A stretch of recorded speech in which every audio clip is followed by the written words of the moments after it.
Okay, we've just concluded two very successful meetings. Firstly, I met with Chairman Zhao, the equivalent of our Speaker in the National People's Congress. That was an important meeting to discuss the bilateral relationship and to discuss future cooperation, including exchanges between representative groups between our two countries. We spoke about the importance of continuing to have dialogue, and it was a constructive discussion. We then met with President Xi. That was a very positive meeting following on from our engagement at the G20 in Bali last year. We recognised that that was the beginning of a discussion between us and one of goodwill. And it was a very much a discussion that could be characterised as just that, one of goodwill, one where we spoke about our common interests going forward and where we can, as I've said, cooperate where we can, but disagree where we must. And both of us certainly agreed that we shouldn't be defined by our differences, recognise that they are there, but also recognise the mutual benefit that we have. In my meeting as well, we spoke about trade and the economic relationships. It was fairly high level as well. We spoke about the global economy, about China's rise, and President Xi gave a positive perspective on what he saw as China's future growth as well, and the role that it would play not just in terms of economic development in China but in the region. He also spoke about climate change and some of the shifts that will occur in the global economy and the role that China can play. We spoke about trade and welcomed the fact that we're returning to, as a result of the stabilisation of the relationship, returning to the exchange of trade that's been so important between our two countries. Just to give one figure, between January and August, Australia exported $6 billion of products that had been the subject of the impediments to our trade between exports to China, $6 billion. If we look at those products last year in the same period, it was $85 million. That shows essentially a $6 billion benefit in those months, which has grown since. That was before some of the changes that had occurred as well, the increased deals that have been done in barley and other products, the deals that are being done in wine as we speak at the moment in anticipation of the changes that will be made in wine. I noted very much that unimpeded trade was in the interests of both countries, was good for Chinese consumers as well as Australian exporters. We even had a bit of a debate about wine and the quality, and President Xi relayed that after one of his visits to Australia, he went to New Zealand and they were pitching up how good New Zealand wine was. But he certainly agreed that Australian wine is good, and I asserted Australia's preeminence when it comes to quality red wine, which is in particular demand here in China. I did discuss international issues with President Xi and the importance of stability in the region and open channels of communication. We also discussed our bilateral relationship. I raised consular and human rights issues during the meeting as well. I noted the importance of stabilising the bilateral relationship so that Australia and China can work together on shared challenges such as climate change, while addressing areas of disagreement. Communication is essential. It was a very positive meeting. President Xi relayed stories about his visits to Australia, including we had an exchange about, he spoke about the Tasmanian devils as being cute animals in Australia. I pointed out that whilst I like Tasmanian devils, they're probably not as cute as pandas. and I relayed the discussion I think we had at a press conference yesterday about pandas. Eric will be pleased. And he reminded us of the fact that not all pandas are cute by relaying the Kung Fu Panda story as well. And that, I guess, will give you, one of the anecdotes that could come from the meeting that shows really just how warm the exchange was. It was very positive. It was constructive. I invited President Xi to Australia at a mutually beneficial time to be agreed on. He invited me back to China at a future time as well. The meeting went for over an hour, which was longer than it was scheduled, and I think that reflects the very positive engagement that occurred. Happy to take some questions. Did AUKUS come up at all, and what were the other differences that were discussed? AUKUS didn't come up explicitly. We discussed, though, regional stability, and we discussed the need for example, on Taiwan. I reiterated Australia's support for the status quo and the positions that we take in the region. I spoke about I'd be attending the Pacific Island Forum after this event. Did you raise Yang Heng-jun, and what are your hopes now for his release? Yes, I did raise it. I can confirm I raised it. So, what response did you get? Well, I raised it in the meeting. So, Prime Minister, now that you've had the meeting with President Xi, can I ask you the question again? Is this a man you can trust? Well, it's not a matter of people wearing, a hat here. It's building a relationship is what's going on here. You build a relationship by engaging, and engaging is how you build a positive nature going forward.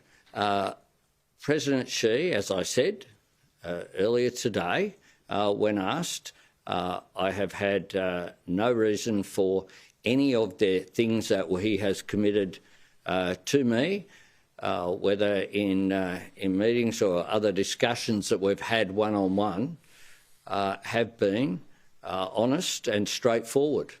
And that's the basis of a relationship. It isn't one where everyone just ticks off and agrees. And that was, again, the discussion that both President Xi had, but also I reiterated, that we're not going to be defined by our differences, that where there are differences, you discuss them constructively, and through that comes understanding as well. Did you have any requests? Did you have any requests of you? Hang on one tick. Prime Minister, you mentioned trade obviously was part of your conversation. Did President Xi raise the issue of the expanded TPP, and also, if I may, did the issue of investment come up? Is China expressing interest? You mentioned climate change, for example. Is China expressing any interest in investing in, say, critical minerals in Australia or other assets associated with the energy transition, and is the Australian government open to that? Well, it didn't come up explicitly at all. What came up was economic engagement and the need to support multilateralism, including through that economic engagement. Did you have any requests of you? No. Prime Minister, it wasn't transactional. I've said very clearly that one of the things that I've brought to this relationship isn't transactional, isn't you do this and I'll do that. It is one where positions are put openly, constructively, diplomatically and respectfully. And we are, I think, moving forward in a really positive way as a result of the approach that my government is taking through not just myself but through other ministerial engagement as well, of being able to engage in that straightforward way is the way that I think you build up a relationship and the way that you are able then to go forward, because people reflect on what you've done in the previous meeting. Has it been achieved? Yes. And that enables you to then take the next step. So it's not a matter of searching for just labels or breakthroughs in a way that defines and changes the relationship at a particular point in time so it's constant. This is a dynamic relationship. We have political systems that are different, and we work in a way that understands that, that's clear about that, and work in a way where we are always looking for what is in Australia's national interest. Last year, Trade Minister Don Farrell said China had no prospect of joining the CPTPP. Is that still the government's position? Well, the government's position is that the CPTPP needs to be worked. It needs a unanimous agreement by all of the parties, and countries, if they are going to get accession to the agreement, have to show a pattern of agreement going forward. Now, we look at any of the applicants, and I think there are 6 applicants before, that's worked through with other countries, but we weren't there to negotiate those issues today. Just back to what you were saying, what is the next step though? What can Australians see as success to come out of here in the future? I think you've already seen some success. $6 billion of products come into China compared to $85 million the same time last year. You've seen improvements in terms of the relations that have occurred.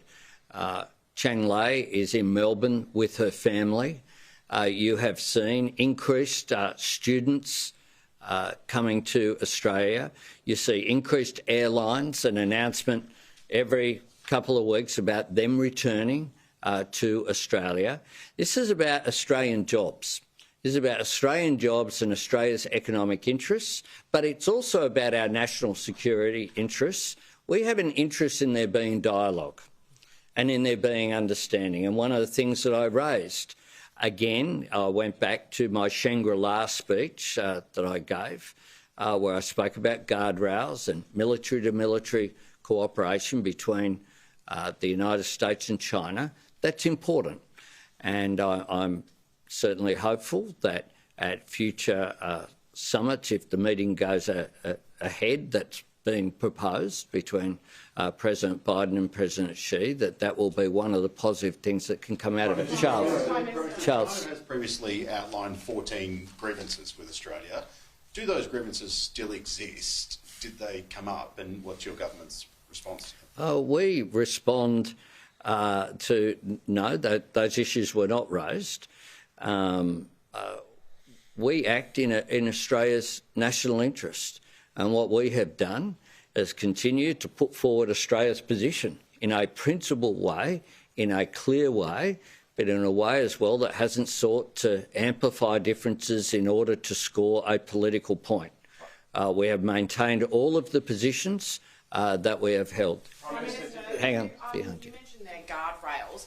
Have you walked away from this meeting confident that the Chinese would pick up the phone from the Americans in the event of an accident in the South China Sea? Well, I walk away from the meeting satisfied that we have positive engagement between Australia and China in a way that's built on our first meeting that occurred at the G20. Did the war in Ukraine come up? Did you express any concern about China's support for Russia?